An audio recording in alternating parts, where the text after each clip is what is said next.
October 25th, what have you got for us?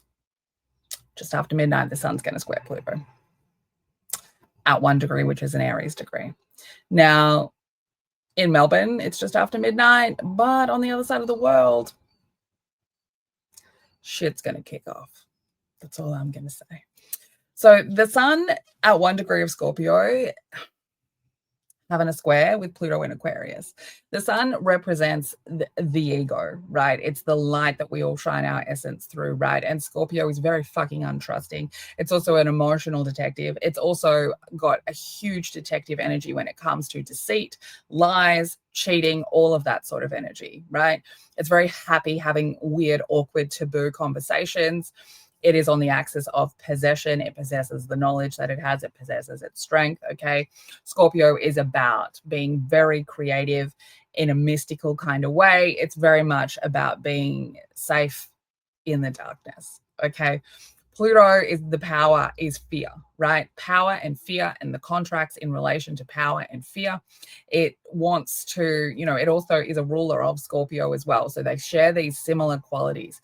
And then we have Aquarius being the outlier, being the weirdo, being, very authentic in its self-expression, very able to see things from a different perspective, right? We have dark water, we have electric air, and we are in this battle. The sun is the light, Pluto is the darkness.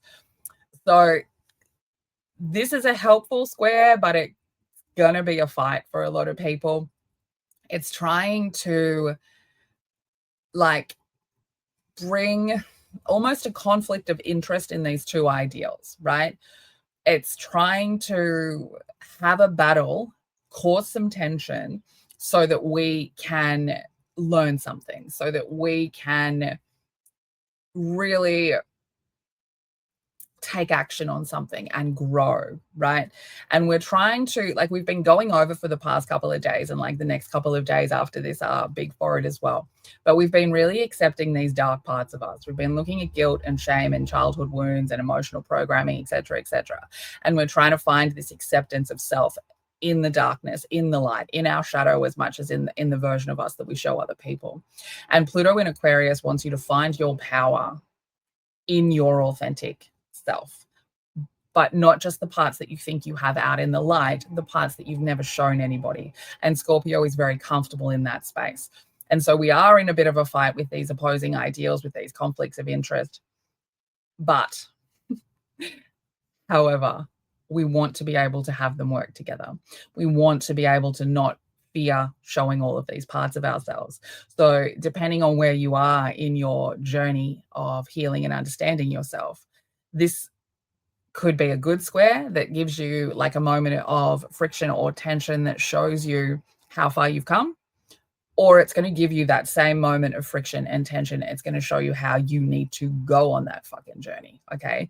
Because this next aspect, only 20 minutes afterwards, is the childhood wound space and Mercury in Scorpio. So how we think about these taboo things, how we speak about them, how we communicate, how we receive communication about them. And we're trying to integrate these things that we've learned about who we are and how they relate to the childhood wound. And this is an aspect that asks for a compromise.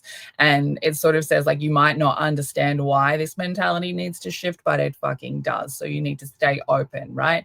And then we get this trine to Jupiter, Mercury trining Jupiter, which is going to be a moment of clarity for a lot of people. This could be a day where you do just kind of wake up. You might wake up ready to fight, but you might also wake up knowing exactly what caused some of your guilt, some of your shame, some of your inner mentality that talks shit about yourself, some of your distrusting behavior, right? Maybe even some of your deceitful behavior, if that's the end of the stick that you're on. And this trine, Mercury trining Jupiter, this is going to be really great for investments. This is going to be really great for putting an idea out that can be something that people want to invest in. This can also be potentially finding something out within your family growing. You could be finding out someone's pregnant, someone's getting married, etc., right? It's this kind of an energy, this secretive but also family related energy. just depending on where these placements sit in your chart, what aspects they make, depends on how it's going to show up, right? So then at 10:37 and at 10:50, we get these kind of very stressful kind of moments, right? Now, these are telling you that there is something within your family space from the past that's holding authority now. It's telling you that there is a behavior in something that you do that's compulsive, that's obsessive, that's kind of stuck in the past. And it's sort of saying you need to make a fucking decision on this, right? Now, 9 degrees of Sagittarius, 9 degrees is a Sagittarius degree. So this is really looking for truth, right? Truth and movement. So we need to find the truth in it. We need to move forward from it. And really, that's the only way. You're going to continue to be obsessive. You're going to continue to be compulsive or feel stuck until you work through whatever this family thing is that needs to be worked through. Okay. And then we get this aspect, literally the sun in Scorpio, making a biquintile with Saturn at the Taurus degree in Pisces.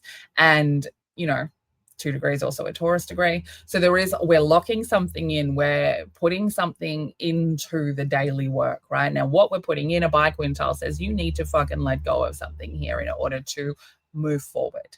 And Saturn representing this inner belief system, also retrograding back through, the first few months of this year as well. So something that kind of came up around the first few months of this year that affected your stability or your money, that maybe contained a few secrets that you thought was something that you were going to invest in, but then it turned to shit, right?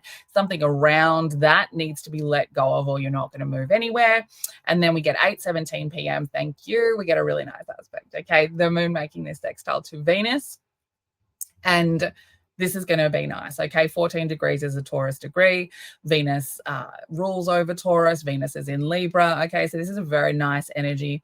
This is really nice to sort of travel. If you're traveling, go on a little trip, go on a date, right? Have some kind of wild conversations, maybe some spicy time. Like, it's very much that kind of energy, really giving yourself a lot of self-love and really understanding that, like, we're all wild creatures, right? Sagittarius is a very wild energy, even though it is a truth-seeking energy.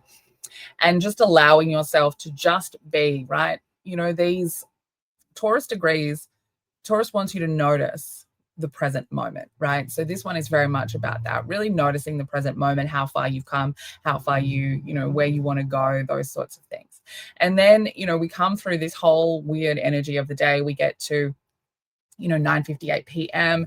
And then the sun really, it needs to make a decision here about, like, the future of your relationships in this confident way. It wants to make, how is your confidence affected? How is your confidence affected by not being able to be yourself? How is your confidence affected by people being dishonest about things? How does that affect you, right? Because the 2 degrees of Scorpio is the Taurus degree of Scorpio. So we're looking at the polarity and the axis of possession, and the sun is lighting that up. So on that axis of possession, from Taurus to Scorpio, from the external to the internal, from the light to the dark, from loving everyone and not trusting anyone, we now look into this future spot, right? And now the North Node obviously representing places that can be the discomfort zone, but is also the lessons that we need to learn. And Pisces is about integration. So how is it looking forward as we integrate these things, as we integrate these secrets about us, these truths about us, these kind of taboo ideals? How is that affecting the integration, the understanding, and the gaining of confidence as we move forward, even though it might be stressful? And because we've got Scorpio here, and Scorpio is very comfortable having those taboo conversations. So we can really think our way through here. We can really make the decisions that need to be made moving forward. Okay. So big energy. If you would like my help understanding this energy for your own birth chart, make sure you come and book an appointment. We can do pre-recorded or a video call. Completely up to you and what you prefer. Stay weird.